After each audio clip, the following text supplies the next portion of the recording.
Awesome. Welcome, everyone, to the Habit Engineer podcast. My name is Max. I'm the Habit Engineer, and today we are here with my good friend, and we're going to be engineering a habit for her using the Triple S method, which is the world's most effective habit building method. Do you want to introduce yourself? Okay, my name is Luann. I am a mom of 5 adult kids now, and I have 5 grandkids, and been in Arizona for my whole married life. It's been almost 32 years, and I don't know, that's it. That's all I have to say. No, that's good. That's good. So what is a habit that you want to be more consistent with, or something that you'd change right now? Ooh, that's a really tough question for on the spot. Maybe my consistency of communication with my kids. Okay. I mean, is this about my kids or is this about any kind of habit? Anything you want. If that's the habit that you want to develop, sure. I mean, I If you have a a thing, but one, I might, I don't know, I might want to choose something as things change with their lives, how I want to stay connected with them. Mm-hmm. Yeah, that's totally fine. They're mostly local. There's one out of town right now, so it's just with a new shift trying to figure that out. I don't know. Nice. Yeah, that works. So what's something that's kind of like, if being consistent with them is something that you want to do, what's kind of keeping you from doing that already? I think just being busy in my personal life, and so, I mean, I have a good thing where they come on Sunday dinners as much as they can and have that, but I think just having more personal one-on-one with each one is what I'm thinking of. Yeah. Like whether it's phone calls or just working our schedules out to where we can have a little bit more one-on-one. Awesome. So the way the Triple S method works is that there's 3 steps to it, right?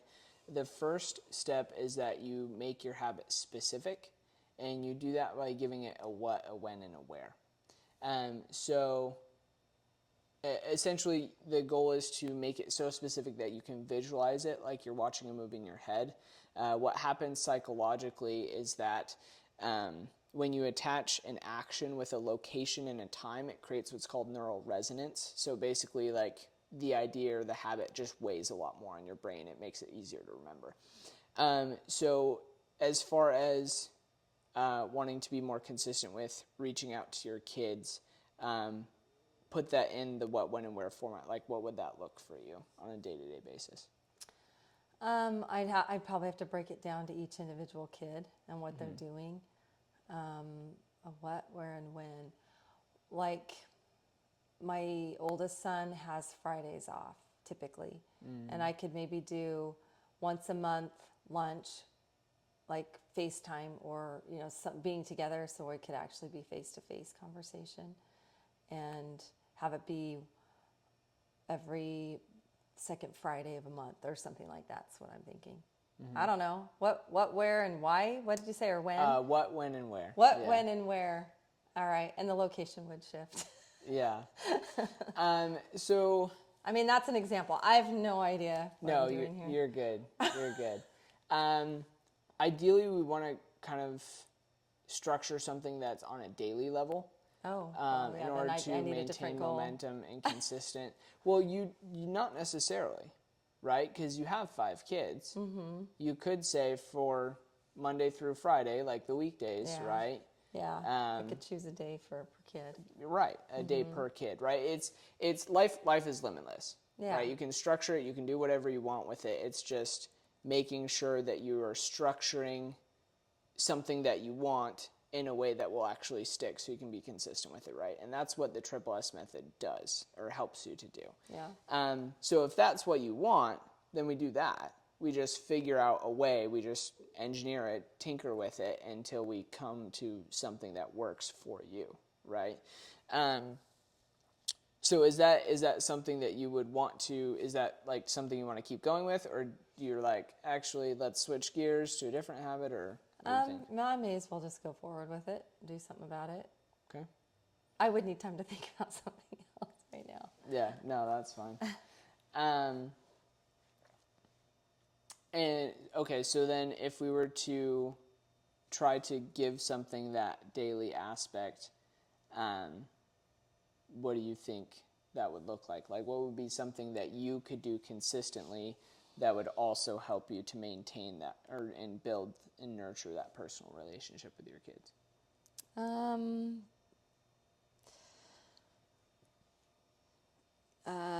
Well, I already pray for them every day, so there's that. Yeah. But I think just to get started that I need to consider each of what they're doing for work, and I need to consider time of day that's best time to communicate with them. Some it's going to have to just be on the phone. So daily to think about, I don't know. I think I'm going to have to set up actual contact with them, and then what I can do. I don't know. This is a tricky one. I have to think about what I can do daily for each. But if I'm breaking it down to focusing on a particular child on a certain day, every Monday I'm going to focus on my son. I don't know. Like, I got to think about it. Yeah. So I guess every day I can just have it be my focal day on that particular kid, whether I'm going to call, text, research something about them or for them. And so 5 days in a week. And then also maybe talking about them with my husband, or I don't know. It's a good question. Yeah. So you listed a couple different ideas. Is there any one of those that like kind of stuck out to you as like your area to focus on? Because what we can do is we can just take one and then make that a habit specifically, if that makes sense. Yeah, I mean, I think I would just write it on my calendar and say, like, put one of their names on every day. Like, Maddie gets Monday, Tuesday is so-and-so and so-and-so, and put their names on there on the days of the week. And I have to choose my mode of communication for each one. Maybe send a thought to them, or a memory, or, I mean, those are just ideas I'm coming up with on the fly. Yeah. No, I think those are great. I've in the past done some things where I send a little uplifting quote to them, or they're all in just very different stages of life and focus. But I kind of like doing it individually, so maybe that's what I would do is have that day be our day, and I would tell them, this is my day, I don't know, I could tell them so that they're engaged, or I could just do it and they'll pick up on it. Yeah. I don't know, I have to decide that. Yeah. I think that would probably, well, I guess it's totally up to you, but it would probably depend on the kid whether you told them or not, right? Yeah, they're all Yeah. so different. Yeah. I think that's the cool thing. My daughter that has the grandkids, I like to stay connected with them too. So that day would be a day that I do with her and her kids, probably. Okay. So it's, and if I'm understanding correctly, it sounds like we just need to dedicate a block of time, Monday through Friday, for you to reach out to one of your kids per day in whatever capacity that you feel like you need to reach out on, right? Yeah. So for the Triple S method, giving that what, when, and where, is there a time specific to each day that you could say, okay, I'm going to sit down for X amount of minutes, an hour, whatever works for you, and that's going to be my time every day that I spend in communication, reaching out, or researching, or whatever with this kid? Is there a time that you think would work with that? Or? Typically for me, morning and daytime are better. It depends on the day what I have going, but usually I'm most productive in the mornings, and the evenings are filled with our calling and So one particular kid's going to need the evening phone call. So that I would change for that particular kid. But I can always text them in the morning or send Right. a quote in the morning. So I could figure out adding that to the time, my personal time that I've been taking in the mornings already. And Awesome. just add that to what I do. So what time would that happen at then, and then how long do you think you would need to accomplish what you've got in Maybe mind? 10, 15 minutes Okay. to add to, there's always days that something pops up and you got Yeah. to switch your time frame, but I can adjust to that. Yeah. But I could have that be my goal as part of my morning routine. I have a routine as far as working out and reading having some time to read my scriptures and journal. I do that. So I could add it to that time, Yeah. that block of time. Okay. So just start with 10 minutes, Yeah, right? just start with 10 minutes. What usually, like, if you're gonna tack on a habit to something you're already doing, which is a phenomenal idea, habit stacking, it's great. What specific event would you want to, Have be that. yeah, like, would you want to add it onto? Like, would you want to add it in between some events that you're already doing, or would you want to just add it at the end of the morning routine that you currently have, or maybe at the beginning, or? I would probably add it to the end, and it depends because if something inspires me, then I'll tack it in the middle. But I would just generally just say, okay, I'm going to end my time by doing this at the end. That's probably what I'll do Okay. after I've done some inspirational things, and Yeah. I'll tack it on at the end. Get the some mind juices inspiration. flowing. Yes. Yeah. That's what I'll do. Awesome. So what is the event preceding that then? It's my journaling probably. Okay. Awesome. So, okay, and then the last part is the where. Is that, like, are you journaling like in a specific In my location room every at my day? desk. Okay, perfect. So just right after that, just like taking your phone out or whatever you're gonna Yeah. end up doing. Okay. Um, okay, sweet. So then for specific, if I was to wrap all of that up, it's the what is spending 10 minutes reaching out to one of your kids per day. When is Monday through Friday, and where is at your desk, sitting up in your office. Boom. Okay. I like that. Yeah. That's good. So then the next step is just making it simple. So making the habit just super, super simple. And the way that we do that is we just have a filter question where we say, like, mentally, like, okay, do I feel 100% confident in my ability to stick to this habit every single day for the rest of my life, right? And if you don't have that level of confidence with the habit that we just built with that what, when, and where, then we say, okay, why not? Like, what's stopping you from having that level of confidence? And then can we tweak it or adjust it To make it in order realistic. right, in order to increase the confidence level, because, frankly, if you're not super confident in it, chances Yeah. are it's probably not going to get done, Right. So to apply that question here, do you feel 100% confident with the habit that we've established so far? I do. I can see the times fluctuating depending on the day. But I feel like I can make it a habit to reach out to one of my kids at that time. And there are times that those habits that I am doing that I'm consistent with, my journaling, it's going to sometimes get shoved to the end of the day because of a circumstance that pops up. But I'm confident that I can include that in what I do. Yeah. Or I can find a time in the day to make it happen if I missed my... So I'm confident that I can make this stick. Yeah. I'm confident I can make it stick, but it is a fluid thing. I do have this habit that I do in the mornings, but it's never going to every day be 8 to 9. It's gonna be part of my morning routine, but it's never going to be exactly the same time, if that makes sense. Yeah, Because it totally does. I might get a phone call. I might need to run to my mom's. I might need to... So there's going to be that, but I will fit it in. Because I already have these other habits established, so I'm confident that I can make it happen because it's going to become part of that block. Yeah.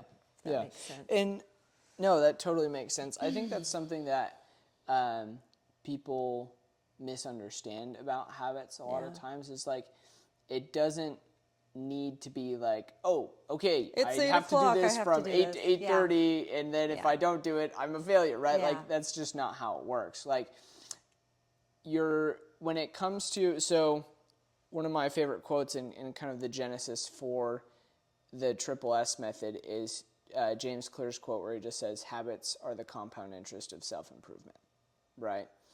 And so in order to tap into the compounding aspect for self-improvement specifically, you need to be keeping consistent with your habits, right? And having that momentum for a long, long period of time. And I'm not talking like months or years, I'm talking like decades. That's when compounding really hits.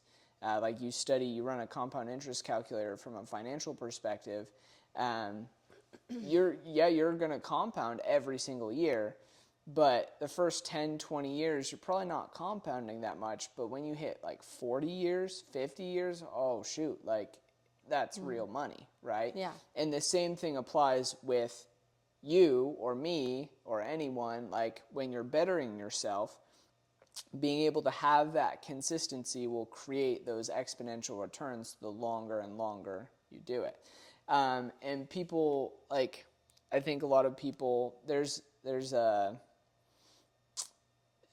psychological effect where it's essentially like, if you say, okay, from 8 to 8:30, I'm going to do this thing, and then you hit 8:05, it's like, oh, I guess I just can't do any of it then. Yeah, And it's no, like, that no, wouldn't be that's how I not would how do it it. works. Yeah. And so we're prone to just kind of give up if we're not exactly within these specific bounds that we set. And for some people that works. Like some people, they're like 8 to 8:15, that is my structure. I need that. I need that specific timeline. Cool, great. If that works for you, go for it. The Triple S method works that way. The Triple S method works in a more fluid way too.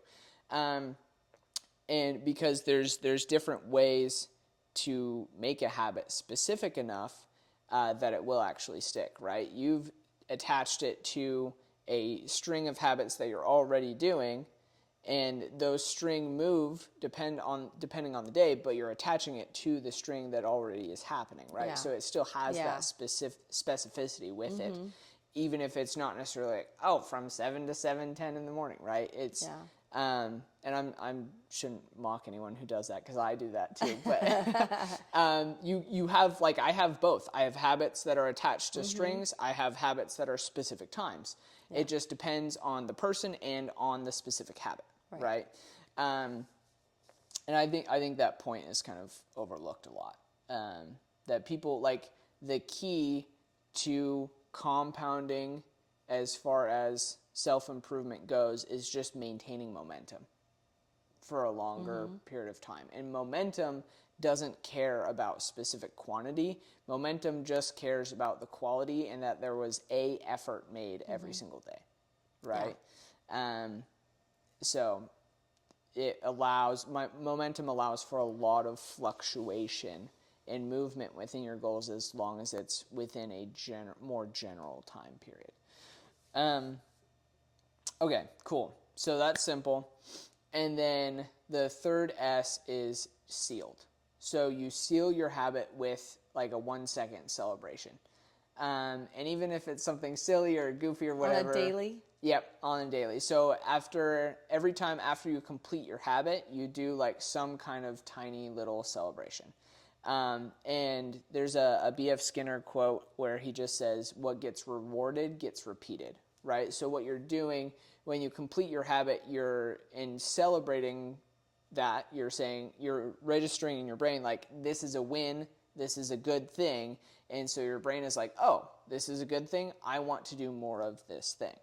And so again, what gets rewarded gets repeated, right? So, and the celebrations can look like whatever the heck you want. I have one where it's like when I finish my workout, I walk out of the gym and I just smile. right? And I just like smile to myself. Sometimes I'll like be like, let's go, like that was a good one, or whatever. Whatever silly little thing you want to do. I know people who will just be like, they'll complete their habit and they'll just be like, nice, right? Like they're just proud of themselves. I know people who will complete their habit and they're big on like integrity, right? Like building that character of integrity. They want to be someone who says or who does what they say they're going to do. And so they're intrinsically motivated enough that they just their reward is mentally acknowledging the fact that they did what they said they were going to do, right? And so they'll complete their habit and then they will just mentally repeat, like kind of like an affirmation, almost like I did what I said I was going to do. I have integrity, right? So it can be whatever works for you that is going to be like an actual celebration. Do you have a thought or an idea of something that would work for that? I think that would probably be it. Is I did what I set out to do. Just kind of tell myself that and smile. Yeah. That's for now. That's what I think it would be. I'll let you know if I come up with something else. Yeah, and it's totally fine. Like to switch the celebration along, or like maybe you have a couple days where you do something different, right? But just making sure that you have something planned out is the key. Okay. To end it with, or else you're probably just. I might do a dance. I don't know. Yeah, like, go for it. Yeah. I don't know. That's what my when I did this, when I taught this to my 6-year-old niece, her goal was to drink a cup of water with breakfast, right? And so after she does that, she does a little 10-second dance party. That's and just cute. dances around. Yeah, it's adorable. Yeah, that's cute. I'm not sure quite how consistent she is with it because she's 6, but I do know she's done it a few times. That's cute. So just as long as you have like one where it's like, okay, like this is my celebration. If you want to deviate from that, that's fine. But as long as you have like one thing that's locked in that you're like, okay, after I do this, I celebrate like in this way. Super, super short, super sweet. Just, okay, cool. That's it. So repeat the 3 S's. So specific, which is the what, when, and where. Simple, which is do you feel 100% confident in it. And then sealed, which is the 1 second celebration. Yeah. Okay. Sweet. Do you want to write that down? Probably. Okay, cool. Yeah. Thank you. We'll end the video, but appreciate it. Yeah. Okay.